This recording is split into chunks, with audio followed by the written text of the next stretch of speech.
ஷேய் விஷ்ணு பிரமா சிவன் 3 பேர் பூமியில் நின்று கணக்கு உலக நாடு கணக்கு கொடுத்துட்டார். தப்பு செய்தவங்களுக்கு பூரா எப்பா ஆய்வாளர் கணக்கு இப்போ உனக்கு ஆய்வாளர் தான் இங்கே சேட்டை பண்ணுற கணக்கு உனக்கு 100 மையத்துக்கு கொடுத்து 100 மையத்திலேருந்து வந்து நீ பார்த்து கணக்கு உனக்கு அனுப்பியாச்சு. ராஜபாளையம் தாலுகா விருதுநகர் மாவட்டம் உனக்கு அனுப்பியாச்சு. ஆய்வாளர் நீ என்ன அவனை பார்த்தியா இல்லையா?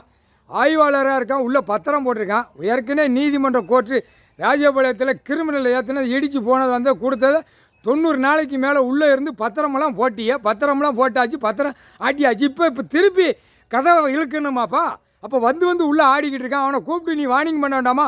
ஒரு கேஸு நீதிமன்றத்தில் வழக்காடுனா ஆய்வாளர் உள்ளே பார்க்கணும். கணக்கு வழக்கு பார்த்து எங்கென்ன சேட்டை பண்ணது நீதிமன்ற கோர்ட்டில் வழக்காடுது. நீ அங்கே தீர்மானம் முடிச்சு விட்டு போ. அப்போ இன்னொன்று கணக்காளப்பா. இப்போ என்ன காரணம்னா ஒரு கூட்டு குடும்பங்கிறது உள்ளே ஏற்றிருக்கு கணக்கு. என்ன சேட்டை பண்ணுதான் ஒருத்தன் உழைச்சி கொடுத்துருப்பான், அதை பிடிங்கிவன் தின்னுக்கிட்டு இருப்பான். அதை நீ ஆய்வாளர் பார்த்தியா பார்க்கலையா? இது கைலாசத்தில் அதான் நடக்கு. உழைச்சி கொடுத்தவன் தெருவில் அடக்கான், புரியுதா? அதை மாதிரி தான் எல்லாவனும் உழைச்சவனுக்கு ஊதியம் இல்லை. உழைக்காதவன் உட்காந்து தின்னு பேப்பரை வீசி அதிகாரிலேருந்து அரசியல்வாதி வரைக்கும் தின்னு நக்கிட்டு போறிய. அந்த ஜோலி பார்க்காத, சரியா? உட்காந்துட்டார் பூமியில், ஜட்ஜியாக உட்காந்துருக்காரு, நீதிமானாக உட்காந்து கணக்கு எடுத்துக்கிட்டு இருக்காரு. டெல்லியிலேருந்து தமிழ்நாடு டெல்லி வரைக்கும் நீதிமன்ற கோர்ட்டில் எடுத்துக்கிட்டு இருக்காரு, புரியுதா இல்லையா? இப்போ நீதிமன்ற கோர்ட்டு கணக்கு நீதிமான் உள்ள கணக்கு பையன்கிட்ட கொடுத்துட்டாரு. சேட்டை பண்ணதோட செகண்டில் அவர் உச்சிலேருந்து உட்காந்து வாழ்க்கத்தையை வீசி கணக்கை முடிச்சுட்டு போய்கிட்டே இருப்பார். கடவுள் அசுர வேடத்தில் உட்காந்துருக்காரு. பாத்தியா பார்க்கலையா? காவல்துறை அதிகாரி டெல்லியிலேருந்து தமிழ்நாடு டெல்லி வரைக்கும் ஆய்வாளர்கள் பார்த்தியா? ஆய்வாளர் கணக்கு இப்போ ஆய்வு பண்ணிக்கிட்டு இருக்கான். எங்கள் கைலாசத்தில் உட்காந்து கணக்கு போட்டு கணக்கு விட்டுக்கிட்டு இருக்காரு. கணக்கு முடிச்சுட்டு வர்றாரு. தோண்டாதப்பா, கணக்கு தோண்டாத, சரியா? கவர்மெண்ட் லாயர் அவன் கிரி பிடிச்சிக்கிட்டே இருப்பான், கிரி ஏற்றிக்கிட்டே இருப்பான். எல்லா காவல்துறையிலையும் அவன் கண்ட்ரோல் வச்சுருக்கான். யார்? கவர்மெண்ட் லாயர் செல்வத்துறை, சரியா? அவனுக்கு நேரம் அழிவு நெருங்கி வந்து கொண்டே இருக்கிறது. அவன் மேலும் துன்படுத்திக்கிட்டு இருக்கான். சேட்டை பண்ணாடா, கேஸ் நடக்க, அதை முடிஞ்சுட்டு பாடுறான்னு அவன் சொல்லணும். செல்வத்துறையில் கவர்மெண்ட் லாயர். இதில் தான் இங்கே யார் சட்டமன்ற தொகுதி எம்எல்ஏ தூக்கி வச்சுருக்கானா ராஜபாளையத்தில், ஏன் மோரே பார் நீதிமன்றத்தில். அவனும் சேர்ந்த குப்பைக்கு தான் இந்த கணக்கை போட்டுக்கிட்டு இருக்காரு. குப்பை கூறு கட்ட குப்பை.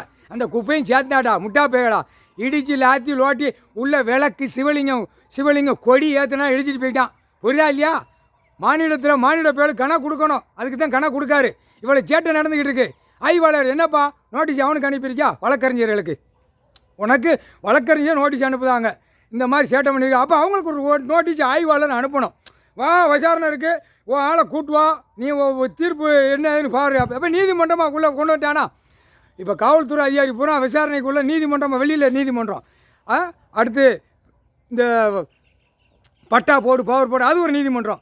அடுத்தாப்புல விஓ தாசில்தார் கிராம அதிகாரி பத்திரப்பதிவு வெளியில் வென்று அவன் நீதிமன்றம். இது ஒரு நீதிமன்றமாக நடத்திட்டு இருக்கானா பூமியில் அப்படின்னு கேள்வி கேட்கார். அடி துவச்சி போடுவார் முக்கால் சத்தியம். புரிஞ்சுக்கோ என்ன? விருதுநகர் மாவட்டம் எல்லா ராஜபாளையம் தாலுகா மதுரை சென்னை மெட்ராஸ் ஆய்வாளர்களுக்கு கணக்கு போட்டாச்சு, சரியா? அவன் எவ்வளோ கூத்தடிச்சு வச்சுருக்கான், அவன் என்ன சொத்து வந்துச்சுன்னு விசாரிச்சியா? இப்போ இத்தனை ஆண்டுகள் காலம் முன்னாடி நீ என்ன செஞ்ச, என்ன அவன் சொந்தக்காரன் பந்தக்காரனை கூப்பிட்டு கேட்கலாம். ஆய்வாளர், அதான் ஆய்வாளர் பார்க்கணும்.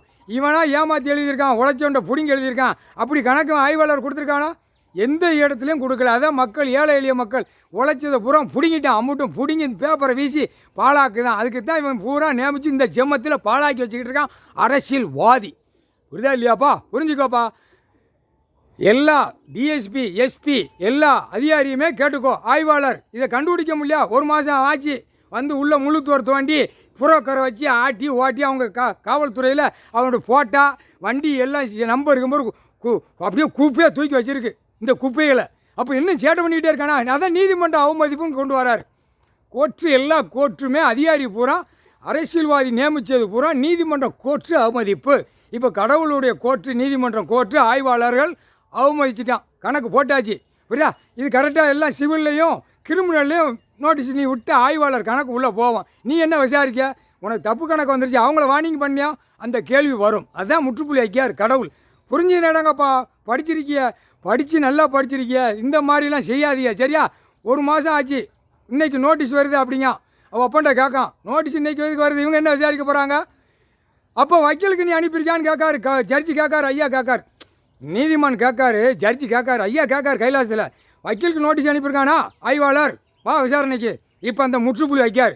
எல்லா காவல்துறை அதிகாரி பூரா டெல்லி டு தமிழ்நாடு டெல்லி வரைக்கும் ஆய்வாளர்கள் பூரா உள்ள கணக்கு வழக்கு பூரா அந்த டைமில் முற்றுப்புள்ளி வைப்பார். எந்த டைம்னு நீ புரிஞ்சுப்பார். முக்கால் சத்தியம்.